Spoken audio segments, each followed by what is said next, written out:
Hey, welcome to Three Count Commentaries. Today we're going to talk about NXT UK. So, because a lot of people don't really follow NXT UK, I never really see anybody talk about it.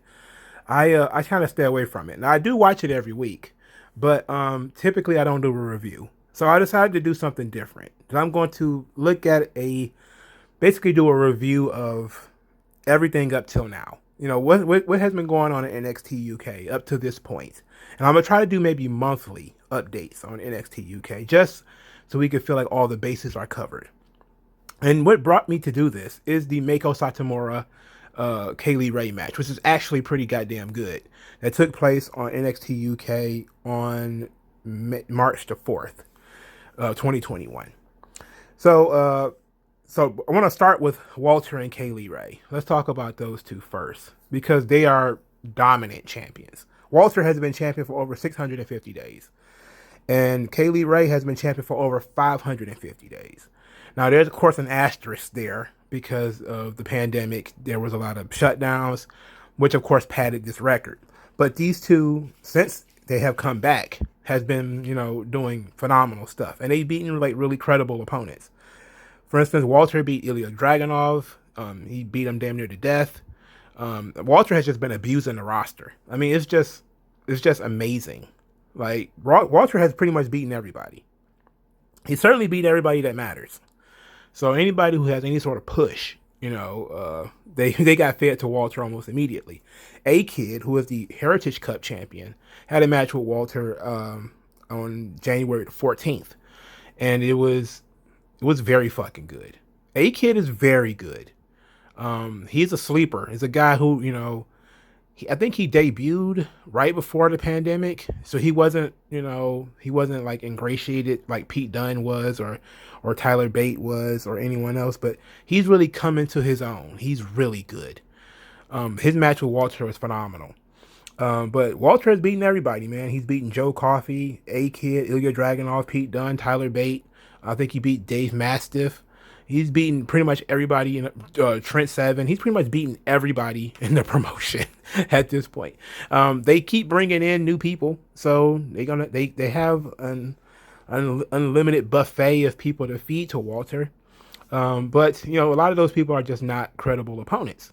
We'll get into some who might be credible opponents later. Similarly, Kaylee Ray has beaten everybody. She's defending her title twice in 2021. I believe she wrestled Jenny early, I think it might have been mid-January. Might have been the week after the A-Kid, so it might have been January 21st. She had a match with Jenny. Jenny is not bad, but Jenny was undefeated. She was undefeated in 2019, since 2019. So she hasn't lost. She did not lose a match in 2020. Now, again, asterisk because of the shutdown. But it seemed like a perfect time to have Kaylee Ray drop the belt. But she didn't drop the belt. She won. And then 2 weeks later, Meiko Satomura debuted. I forget which week it was. I think it was in January. And she wrestled probably 2 matches and then ended up wrestling Kaylee Ray. And lost. Which I thought Meiko Satomura was clearly going to beat Kaylee Ray. They didn't do that either. So they got Walter and Kaylee Ray pretty much standing far afield atop everybody else. And Kaylee Ray has also pretty much emptied the field. She's also beaten Piper Niven and Jenny and, Meiko Satomura. I think she also beat Rhea Ripley and Toni Storm. She's beaten pretty much everybody. The women's division is kind of soft in NXT UK. It's, they're still building some people up, but it's kind of soft. There's been a lot of debuts in NXT UK. It's been very difficult to keep up with all the new faces. And there's still more people coming. So there's still more people showing up as they tap the WXW and the Progress circuits and poking guys from there and guys and girls from there. So there's just been a lot going on, So let's talk about like who could be top contenders. Really, as far as the women's division, there's really only one top contender. That's Eva Valkyrie. She's fairly new. She's kind of untested as well. She hasn't really beaten anybody with like a real name. But she's undefeated, I believe. She hasn't lost a match yet. But she's, been so far off of the title picture. She hasn't had a real storyline either. So we're that's pretty much the only one. You know, nobody else in the women's division is capable of filling the spot as a contender for Kaylee Ray that she hasn't already beaten. Now she probably will end up losing the title to somebody she has already beaten, unless they pull somebody from somewhere. And you know, I do see a lot of people who do watch NXT UK. They don't like Kaylee Ray. They think she's boring. She doesn't really have much of a character. And I say that when I look at how successful she is in NXT UK, I say, can she replicate that in NXT proper? Probably. In NXT, probably. On Raw or SmackDown, absolutely not. Her accent is too damn thick, and she doesn't have a jump off the page personality. You know, she doesn't have a character. So that's going to be difficult. Now, I could be wrong, you know, like she could obviously find a character and, you know, turn out to be pretty good, but it doesn't seem like she might be one of those. She might like be much like Walter, where she, you know, she may come to the United States to work NXT, but I don't really see her going to Raw or SmackDown for any extended amount of time. She's already been in NXT UK for a long time. And she's already, I think she was there in 2018. I think she was there when it started. So she's one of the OGs of NXT UK. So Mckayley Ray, much like Walter, she hasn't been destroying people like Walter, but she has this great mixture of psychology and physicality and style that I really like. You know, as far as so it prevents her matches from being very, you know, even though it's kind of in an empty arena, it gets kind of tough to watch. But her stuff is not bad. It's actually pretty smooth. It's pretty good. And I thoroughly enjoyed the match with Meiko Satomura. So, as far as Walter is concerned, who are like the top contenders for Walter? Really, there are none. Again, he's beaten everybody. But there is one. There's Rampage Brown. Rampage Brown debuted, I believe, at some point, maybe early 2021. And he's beaten Joe Coffey so far. I think he's also beaten Sam Gradwell. So he's had some decent wins under his belt. He's a big dude. So, you know, that's a good thing. He looks like the kind of guy who could beat Walter, you know. And if it was time to drop the belt, I think Rampage Brown would probably be the right guy to drop the belt to. Ben Carter had already lost. He lost to Jordan Devlin and Sha Samuels, who's a very physical wrestler. He's very loud as well. He's very loud. He's a loud mouth. But Sha Samuels ended up getting beat by A-Kid. And he also lost to Joe Coffey. So I don't think either one of those guys would be, you know, and plus, matter of fact, I don't think it matters that much whether you're a babyface or a heel when it comes to Walter. It doesn't really matter that much. He's just beating people all the same. So what else is going on in NXT UK? Well, there's several storylines. So Jordan Devlin, the cruiserweight champion, the linear cruiserweight champion, is doing open challenges. So far, he has wrestled Dave Mastiff in an open challenge. But the interesting thing is this ties to another storyline, which is that Trent Seven is on a mission to lose weight so he can challenge for the cruiserweight title. This was actually the first open challenge that Jordan Devlin accepted. Is that Trent Seven came out, and obviously he was overweight, but he basically told Jordan Devlin, you know, you hold that title, I'm going to go lose weight and come back and challenge you for it. So they've been doing vignettes of Trent Seven in the gym working out and trying to get down to 205 so that he can challenge Jordan Devlin. This has been phenomenal stuff. It's a great idea. You know, I love when they do this stuff. Why they don't do it more? By having guys who are, you know, slightly above 205, maybe even 15, 20 pounds over, try to fight their best, fight their hardest to lose the weight to get down to wrestle the cruiserweight champion. That's dope. It's really dope. And they've really been testing Jordan Devlin because they had him wrestle Dave Mastiff, who was like 3 times his size. So they're not just limiting Jordan Devlin to wrestling cruiserweights. Jordan Devlin did have a phenomenal match with Ben Carter. I forget when that match happened. It was probably in January. That match, it was Ben Carter's debut match in NXT UK. So, but Ben Carter has been phenomenal. Why they had him lose to the cruiserweight champion in his first match, I don't know. Same reason why I don't know why Meiko Satomura lost her second match in NXT UK. to the NXT UK Women's Champion? I have no idea. But I like the idea of building up a cruiserweight title match. I can enjoy. I can dig that, and it'll probably feel sweeter if that's the guy that unseats Jordan Devlin, is somebody who we actually got to see him, and he was overweight, and then he lost the weight and got in shape and got it together. And it's good for Trent Seven, who is a guy who I was kind of thinking, like, why is he still there? Like, you have to ask the question, like, why is he still around?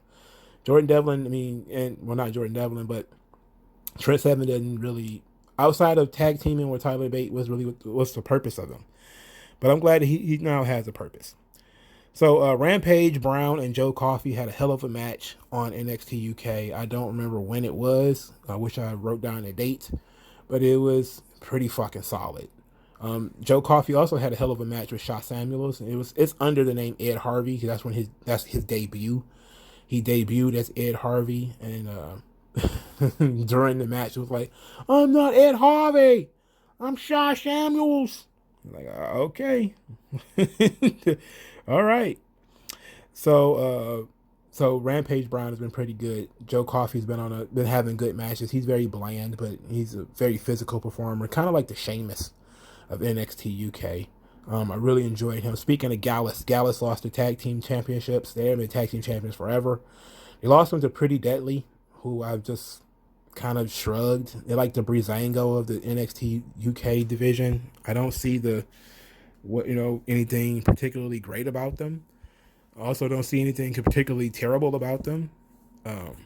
So they just I guess they just had to do something different, because all of the other champions are rock solid. Like A-Kid probably not going to lose the Heritage Cup anytime soon. Walter, you can forget about it. Kaylee Ray, you can forget about it. So they had to change some title. So they ended up changing the tag team titles, which turns out to be pretty good. Upcoming on the NXT UK will be Joseph Connors, Jenny and Joseph Connors versus Piper Niven and Jack Stars in the first ever NXT UK mixed tag match. I like Jenny and Joseph Connors. I like Jenny, period. Jenny is pretty good. I think she's Indian. Or she's British, but I think might be of Indian descent.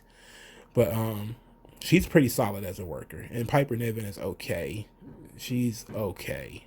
She's actually a little too big to be doing a lot of the jobbing that she's doing. She's like a big plush marshmallow, but it's she's alright. I don't know who's gonna win, but we'll see. What else has been happening on NXT UK? Let's see. Supernova Sessions, where you have Noam Dar has a talk show. It is terrible because Noam Dar barely speaks English. That's the first thing. The second thing is I hate talk segments. I don't think that NXT UK really needs talk segments, but Noam Dar is a guy who was, again, in NXT UK from the beginning. He's from the 2018 class of NXT UK, along with Pete Dunne and Tyler Bate, all those guys. Why he is, why he's still there, and even though he's bounced back and forth between NXT and NXT UK, like he was in NXT for a while because he was doing 205 Live, he was in the Cruiserweight division. And then, because he was on the Alicia Fox. And then, for some reason, that fell off. He never made a main roster debut. They shipped him back to NXT UK. Now, he did the Heritage Cup thing. He lost in, like, the second round. Now, they don't have anything for him. And I do think that Noam Dar does have a bit of charisma. He is funny. He's silly. But I don't know. I think he reached his ceiling in NXT UK. And he probably needs to come over to NXT. It's just for a change of pace, just as a change of pace. But I don't know how they're going to work this when you have NXT and NXT UK. You're just going to have people bouncing back and forth, because that's usually what they're doing. They're sending a lot of people out to Raw and SmackDown, and they're just bringing people over from NXT UK. That's how they brought over Toni Storm, and at one point it was Rhea Ripley they brought over. So it could beg the question that you could just send people back. I think Buddy Murphy would be a great person you could send back to NXT UK, or send there, because he was never there in the first place, because he was in NXT before there was NXT UK. Like, I don't see if he's not doing anything. You kind of want to get him a character or something. Send him to NXT UK. Let him try some things out. He could be a top guy over there. Take some chops from Walter. I mean, how much people would really love to see Murphy versus Walter. That would be awesome. That would be fantastic shit. Two most storylines that will be happening is Isla Dawn is now a psychic. She has a Ouija board. And I'm like, okay, we had enough of this shit on Raw with Alexa Bliss doing witch stuff. Now, Isla Dawn was actually doing sort of a Wicked Witch of NXT UK thing before they started doing it with Alexa Bliss, but it wasn't so pronounced. Now it's actually very pronounced where she's doing vignettes where she's, talking on the Ouija board and all that type of stuff. It just started, so we don't really know where it's going to go yet. Zaya Brookside, who probably weighs about 32 pounds, with makeup on and rocks in her pocket, beat Nina Samuels and now has Nina Samuels as a personal assistant. Okay, I think it would have been better the other way around because Zaya Brookside is a pretty plain baby face, and she's pretty generic, very generic. And I think that teaming her up with Nina Samuels, who is basically like the female version of The Miz, as far as character is concerned, not as far as performing, but because The Miz is far better as far as charisma and personality. But Nina Samuels has a sort of superstar presentation where she fashions herself as a movie star or something like that. And I think having Zaya Brookside as her personal assistant could have given Zaya Brookside some personality. Could have gotten, testing her, showing her, maybe even coming to the fact that she might like it. She might actually enjoy being a personal assistant and actually running with that. But instead, they did the opposite. The heel is the personal assistant, and it's not as fun. It's not nearly as fun. I really would have liked for Nina Samuels to be the bully and, make her shine her shoes and carry her bags and all that type of stuff. It's not. Now, it's kind of, it was, I think there was one particular situation where Zaya Brookside made her carry her bags, and Nina Samuels was trying to be obviously very fashionable, and she ended up breaking a heel on her shoe and had to walk barefoot. So that was funny. But that was like the first vignette. It hasn't been as entertaining since. So the last thing we got here is Teoman, aka Lucky Kid, aka Metahan, will actually be debuting on the upcoming episode of NXT UK, which will be March the 11th. March the 11th. So he's very good. When I watched WXW, he was one of the 3 or 4 guys that I saw that really caught my attention. Was Metahan. He's going by Teoman in NXT UK. Of course, he's still using the Lucky Kid gimmick. His English is not bad. His English is pretty good, but obviously it's not his first language. I think he's of Turkish descent. So he's the first Turkish superstar, which ought to be pretty cool. And I almost forgot that we have Tyler Bate, who was for a long time the face of NXT UK, and now he's a monk. He is he's Zen. He is a vegan, and I could not imagine why a guy will fall off so hard. This is probably the worst thing about NXT UK, is that you got a guy who's been sitting around there for so long. He's done everything, So they did this Tyler Bate thing where he supposedly was the mentor of A Kid, even though Tyler Bate is like 24. So like he's very young to be somebody's mentor. But he helped train A Kid, and he actually challenged A Kid for the Heritage Cup title, lost, and because the Heritage Cup division is pretty good. I should talk about that because a lot of people may say, "What is that?" But the Heritage Cup is a British round system where it's basically best 2 out of 3 falls. So if you win 2 pinfalls, 2 submissions, within 6 rounds you win. So that's pretty much it. And it was a tournament that ended with A Kid winning it. A Kid is amazing, and his first title defense was against Tyler Bate, who was one of the longer reignings NXT UK champions, and for a long time, people thought he might have been the guy that's going to come out of NXT UK and be the star, and he should have been. For a while, he was tag teaming up with Trent Seven, Mustache Mountains, which is very good, fucking awesome tag team. They came over to NXT for a little while. They feuded with, they won the tag team titles, I believe. They actually, had a great match at Worlds Collide with DIY, but Tyler Bate has hit a ceiling. Now he's sort of the face of NXT UK, but not really, because Walter is the man. And A-Kid is getting a pretty good push. Jordan Devlin is getting a pretty good push. Ben Carter's fairly new. He's still getting a pretty good push. And they have nothing for him. So now he's wearing robes, and he's a monk. And it's not cool. This is the worst part of NXT UK, is they've taken a guy who was the standard bearer for the brand, and now he's stuck in purgatory. Now I'm guessing he's still in the British round system, the Heritage Cup division, because he's going to be working a Heritage Cup match coming up soon, which is going to be the first non-champion, well, after the tournament, the first non-championship Heritage Cup match, because there were the only non-championship Heritage Cup matches before the title was the tournament, but every Heritage Cup match since has been A-Kid defending the title. So now you have Tyler Bate, who's doing nothing. He's being made fun of for being Zen, which means he's trying to be cool. He's also a vegan, so he's double uncool. And it's not working for me, dog. I don't like the whole A-Kid as a Zen vegan thing. No, we need to go back to the big strong boy. I get it, it's a character. So I guess it's going to give him something to say, something to do. I guess over time I may come to like it. It's all about him keeping his cool. But I'm not a fan of it. And I also forgot about Ilya Dragonov. Actually, after Ilya Dragonov lost to Walter, it was like a life-altering defeat. And they did these vignettes leading up to Ilya taking out his Crimson Eye lenses. So they tried to go back to being the real Ilya Dragonov, that he was trying to figure out how he managed to lose such a brutal match with Walter.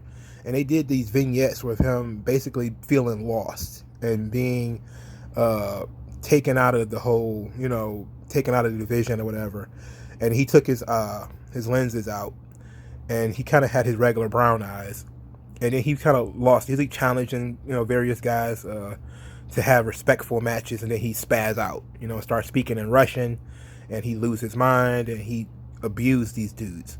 And I like this. This is very good. They had Sam Gradwell, who is probably one of the most hilarious dudes in the business. Like, he calls people yogurts. I don't have any idea what the fuck that means, but he called he loves calling guys yogurts. I have no idea what that means, but he was taunting Ilya Dragonov. This feud actually, I think it just ended. Well, they just had the match. I don't know if the feud is over. But basically, he's been saying how Ilya Dragonov is embarrassing his son, and he's embarrassing his family by losing to Walter and by losing his cool and not being able to maintain his focus. And Ilya Dragonov has just been beating guys to death. Like, he almost beat Jack Stars to death. He almost beat Sam Gradwell to death. That's kind of been the new Ilya Dragonov. He's been nutty and ranting in Russian and being like really a loose cannon. It's been great. It's been the opposite of what Tyler Bate is doing. Tyler Bate is trying his best not to lose his cool. So people are trying to piss him off, and he's trying to, be the Bruce Lee of NXT UK, trying to fight without fighting, being a philosopher. I'm like, nah, I'm not a fan of that. But Ilya Dragonov has been pretty cool. I want to know where this is going.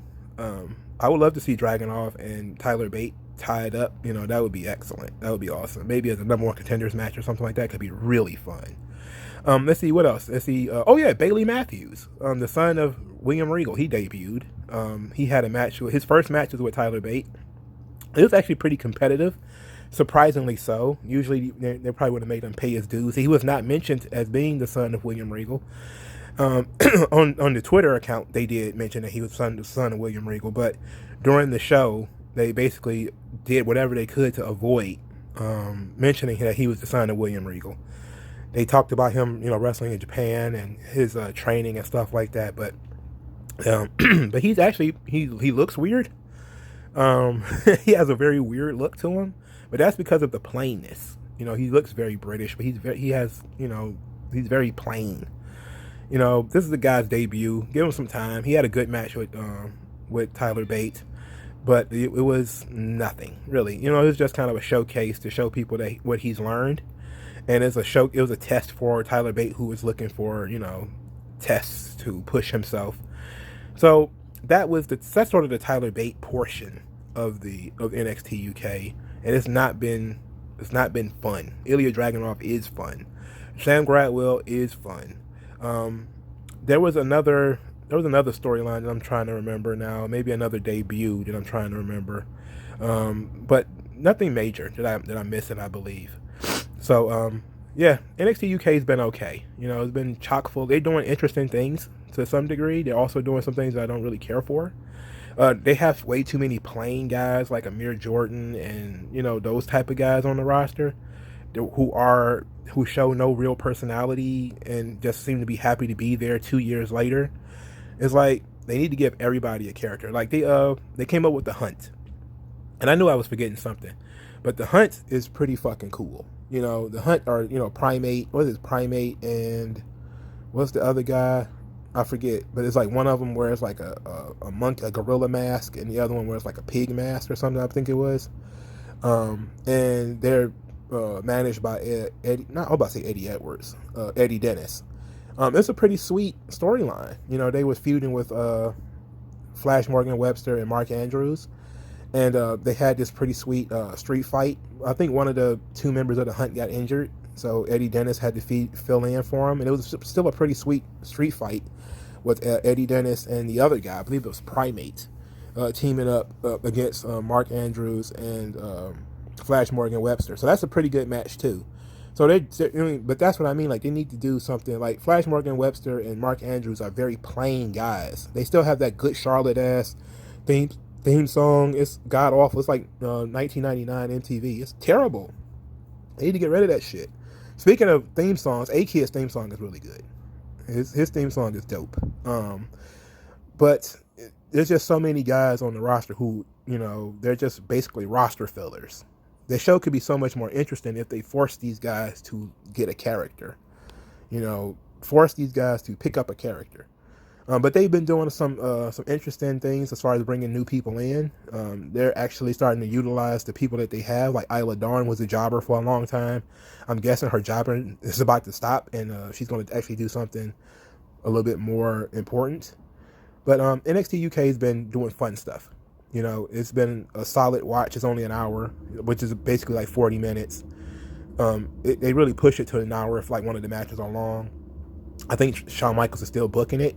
I hope I'm not wrong in that, but I think he is the writer, booker for NXT UK, and you can see that he likes certain guys like Jordan Devlin. He gives them a lot of time when they are on TV. But he has his toys that he's playing with, and he's still trying to build and put effort into other people. So he is building people up. It's not stagnant, despite the fact that Walter is destroying everybody.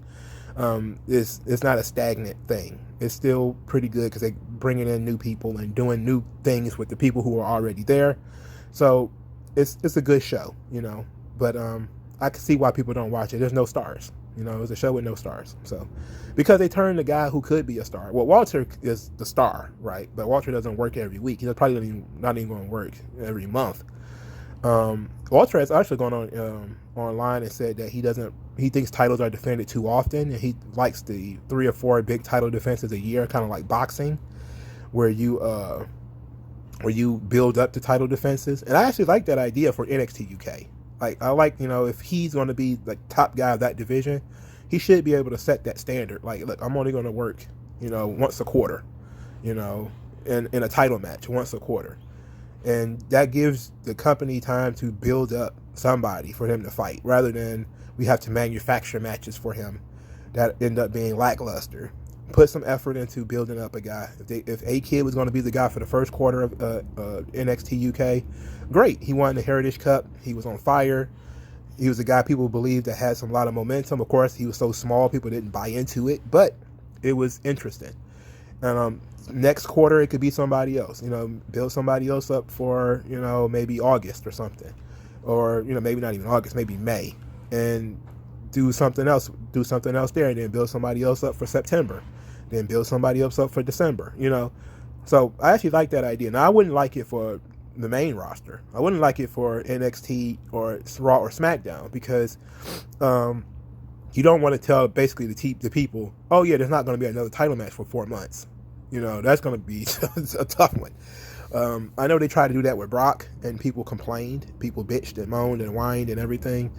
So, but I think you get away with it on NXT UK because there's so many other elements there, and the show is so short. You know, it's not a 3-hour show. It's not a 2-hour show. But I like the idea. I like the philosophy that Walter is bringing to defend the title. And then you have the Heritage Cup belt, which, you know, or the Heritage Cup. It's an actual cup. It's not a championship belt. It's a cup. So you have that where you can defend that regularly, you know, kind of like a TV title where you could defend it, you know, once a month or whatever, or every couple of weeks. So they have a good setup over there. And they're doing new things with old talent, and they're still bringing in new talent. So it's sweet. You know, check it out. Let me know what you guys think in the comment section below. Like this video, share this video, subscribe to the channel, send me cash via the Cash App, and that will be in the comment section below. Thank you guys for your time, and I'll talk to you guys later. Peace. Yeah, shed light.